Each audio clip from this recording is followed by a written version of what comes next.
So, in the final four line section, the speaker takes note of the importance of his love. He believes that his relationship is so unusual and original that it verges on miraculous. Poet ये बताने की कोशिश कर रहा है कि love जो है उसकी इम्पोर्टेंस को बताना चाह रहा है. साथ ही साथ वो ये बिलीव करता है कि जो उनका रिलेशनशिप है वो बिल्कुल असाधारण है, अनयूजुअल है, ओरिजिनल है, वास्तविक है, और इट वर्जेज ऑन मिराकुलस. और वो किस तरफ बढ़ रहा है? वर्ज कहते हैं किनारा, यानी it verges on miraculous. Miraculous means यहाँ इस स्पेशल केस में अगर देखा जाए तो आपको लग रहा है कि एक मिराकल ही है कि वो आइस जो है वो हार्डन होती जा रही है और वो फायर जो है वो बढ़ती जा रही है, लाइक दैट.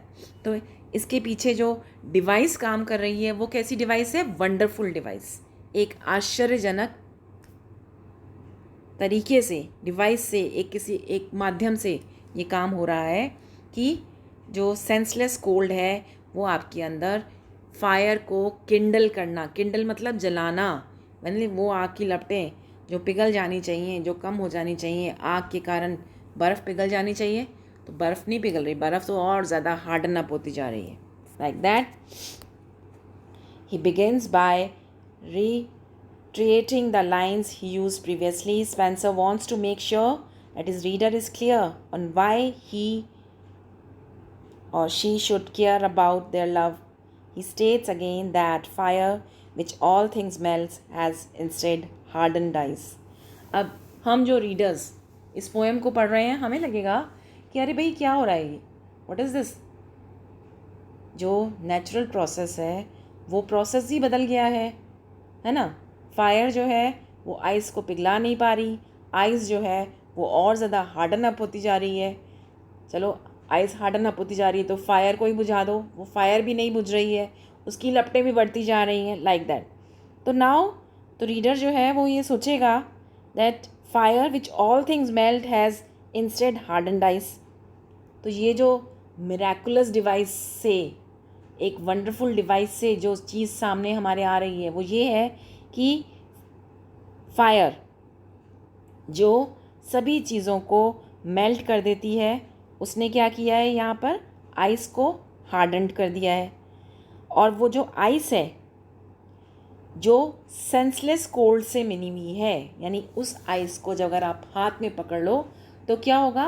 आपके हैंड्स बिनम्ड हो जाएंगे. बिनम्ड मतलब उनका सेंसेशन ख़त्म हो जाएगा, ऐसे लगेगा जैसे वो हाथों में जान ही नहीं है, लाइक दैट. तो वो क्या कर रहा है कि वो जो आइस है जो कि किसी को भी सेंसलेस कोल्ड फील करवा सकती है, उसने उसी आइस ने क्या किया है? Kindled fire. लेकिन यहाँ उल्टा हो रहा है. वो फायर, वो आइस जो कि किसी को भी बिनम्ड कर सकती है, ठंडा बना सकती है, जमा सकती है, उसकी फीलिंग्स को, उसकी उस वार्मथ को ख़त्म कर सकती है. लेकिन यहाँ वो वार्मथ जो है इंक्रीज़ हो रही है. वो फायर जो है मैनी फोल्ड्स ले रही है, कई सारी तहें, कई सारी लेवल्स उसके क्रिएट हो रहे हैं. These changes to their natures have improve them as people. और ये जो चेंजेस नेचर से अगेंस्ट जो चेंजेस हो रहे हैं, इन चेंजेस ने दोनों की अंडरस्टैंडिंग को बहुत ज़्यादा इम्प्रूव किया है. And together they are becoming different. Such is the power of love in gentle minds that it can alter all the course of kind. और इसीलिए पोएम को जो वाइंड अप करने के लिए, पोएम की एंडिंग को और ज़्यादा प्रभावशाली बनाने के लिए स्पेंसर ने जो कपलेट यूज़ किया है वो कहता है, such is the power of love in gentle mind. आप जानते हैं कपलेट दोहा होता है. तो जो सोनेट होता है बेसिकली वो 14 लाइन की पोएम होती है और उसमें ऑक्टेव होता है और सेस्टेट होता है, ठीक है, बेसिकली.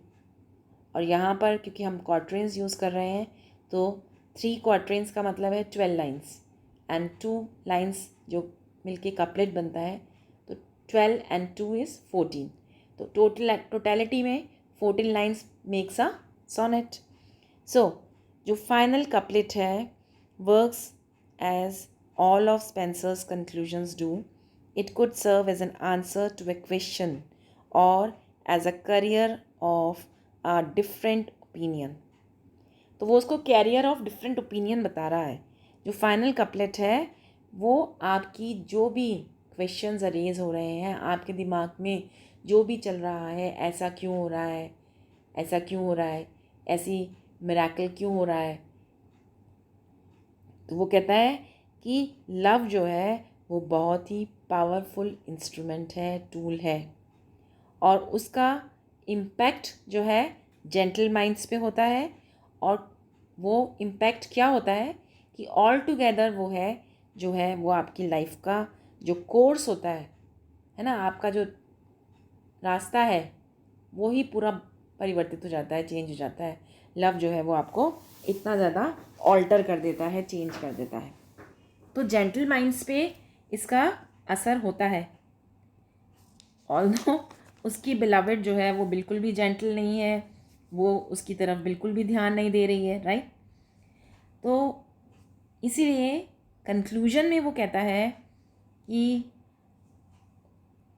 कहने की क्या कोशिश कर रहा है कि उसकी जो बिलवेड है वो बहुत ही जेंटल है. He praises his beloved by calling her gentle mind, meaning that she is well bred and defined.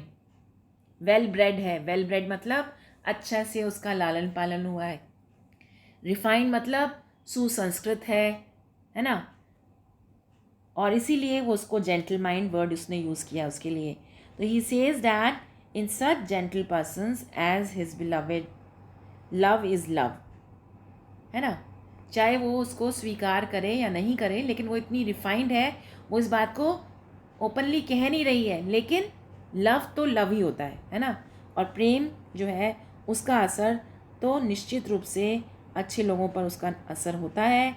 और इसी लव की वजह से it can alter all the course of kind. तो जो वेल ब्रेड और रिफाइंड पर्सन्स होते हैं, लव इतना पावरफुल है that it can change nature.